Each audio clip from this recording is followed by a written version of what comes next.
Alright, what is up everyone? Welcome back to the channel. My name is Chris, and today I'm back here with another game review, the fourth game of the 2020-21 season. And the Flyers, they pick up a 3-0 win here in a game where they had to come out, they had to play strong. As you kind of notice, I'm in a different spot. I'm not in my normal, bright orange room after the game. I was actually able to cover this game tonight for FlyersNittyGritty.com, the website that I do articles and provide some content for. And again, with the media pass here to get in, this was an unbelievable experience for me. It was the first time I was here. Obviously, with everything going on COVID related, everybody's kind of spread out, sitting up here in the around the section 111. So overall, it was an unbelievable night. Again, I cannot thank Jamey and Yariv enough, but let's get into this one. So, kind of to start off, we already knew that, Moose would be in net tonight for the Flyers. You kind of had the same lines, but there could be some changes on D pairs, and there was. So, the lines ended up being switched at a time. You had Farabee with Hayes and Voracek, Giroux with JVR and Frost, Patrick with Konechny and Oscar Lindblom, and then Lawton with Raffle and Albie Bell.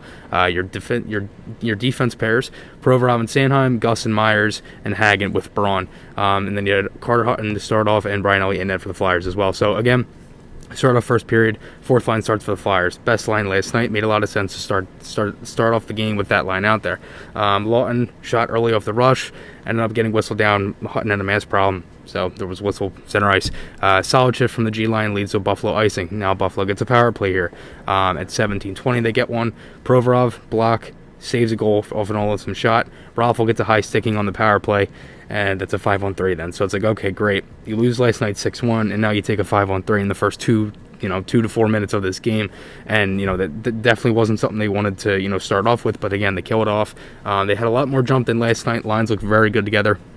Flyers were kind of playing some boring hockey a little bit for them at times in this first period.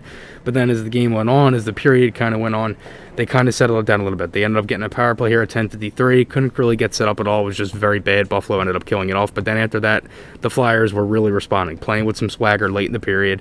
And around, the 3.5-minute mark, Moose ended up having a great save. Well, and 2 Buffalo chances from Skinner in tight. Again, the Flyers had a few turnover problems in this first period, but overall really solid. But again, end of the first period here, no score after 1. Really good period from the Flyers, especially at the end. They established their game, played physical, and they kind of kept that moving throughout the end of the first. Shots on goal after the first period were tied 11-11. So kind of starting off here in the second period, brawl in front of the net after Provorov crashes, ends up getting pushed in by Montour, and that pretty much whole scrum ensued from there. Flyers were really pressuring early in the second period. Hutton was robbed, JVR on a chance in front. Hutton robbed JVR on a chance, excuse me. The Konechny, Patrick, and Lindblom line really had some jump early in the second period, playing great offensively. They were cycling the puck well. I think I kind of said that for a while, too, that, I feel like that line could have really meshed well together, and it seemed like it did tonight. Again, you kind of had, some injury problems with the Flyers, and this one, 2 guys went out, so I'll get to that in a minute. But Buffalo, they ended up hitting a post off a point shot, very loud in the stadium. I mean, when that post was hit, it was a point shot for Miller, right at the blue line, right where I'm pointing right now. I know you can't see, but it was oh my God, that thing was loud. And you could really hear that through the stadium. Obviously, there's no fans in here. It's very quiet, so after that, Hayes line was really pressuring. Flyers had a lot of jump in the second, around the 12.25-minute mark. And, the Flyers, they ended up getting some more pressure. Patrick and Konechny 2-on-1. Buffalo gets a chance and a post the other way. No Myers on the bench at 9:25. Flyers are playing with 5D. So Myers and Frost were the 2 guys that ended up getting hurt. The update after the game was that those 2 will be getting MRIs tomorrow. So we're going to have to see what happens there. Hopefully nothing too bad. Frost went off hurting, as I said. He was in the tunnel, and then he ended up going back. It was really all Buffalo. Before Frost ended up getting hurt, Buffalo gets a power play. And once they did, the Flyers kind of lost all that momentum they kind of had in the second. They were, Buffalo was very aggressive. Didn't seem like the Flyers could really stop that Hall, Reinhart, and Eichel line for the most part. So, honestly, it seemed like the Flyers were moving along. They were still in this game, and they ended up getting a goal here. The Flyers, they, really nice breakup pass from Lindblom up to Konechny off the boards. He picks it up, goes back in 5-hole on the breakaway goal there at 2:09. They really needed that to get the first goal of this game because, as I said, Buffalo was pressuring there, and the Flyers have a 1-0 lead.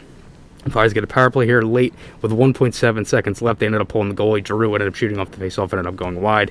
End of the second period. Pretty good period overall. Good end. They had a majority of the momentum in that period, but for the most part, it seemed like Buffalo kind of controlled it after the power play. But besides that, it looked pretty good for the Flyers.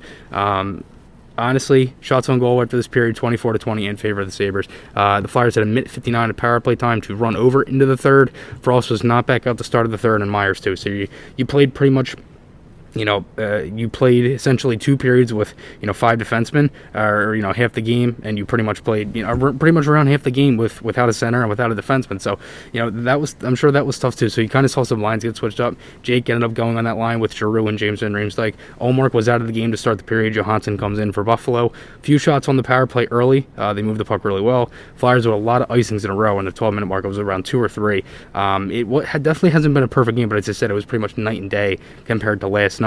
Elliott looked fantastic all night. He was dialed in and on point. Put that note down around 8.5 left in the third period.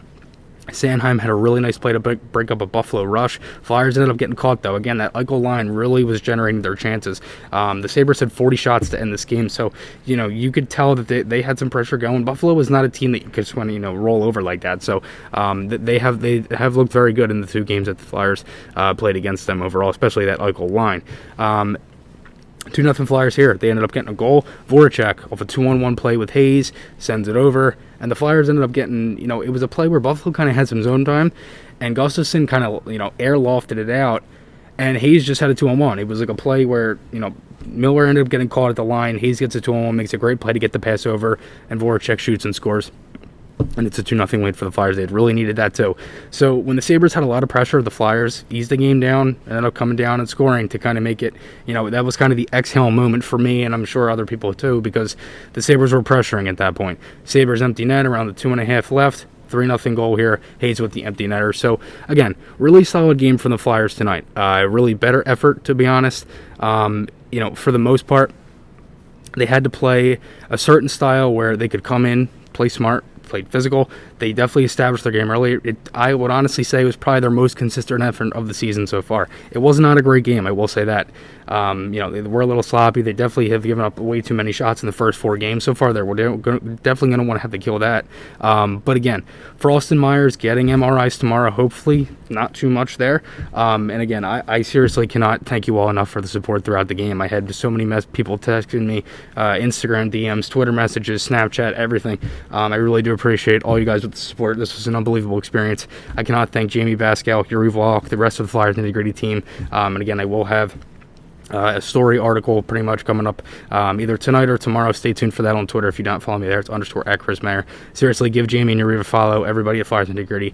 Unbelievable game. Again, this is, the first game for me, hopefully the first of many. And seriously, again, as I said, I cannot thank you all enough, because I would not be here right now without you watching. So again, thank you guys all for the support. The Flyers pick up a 3-0 win, and they are on to Boston on Thursday.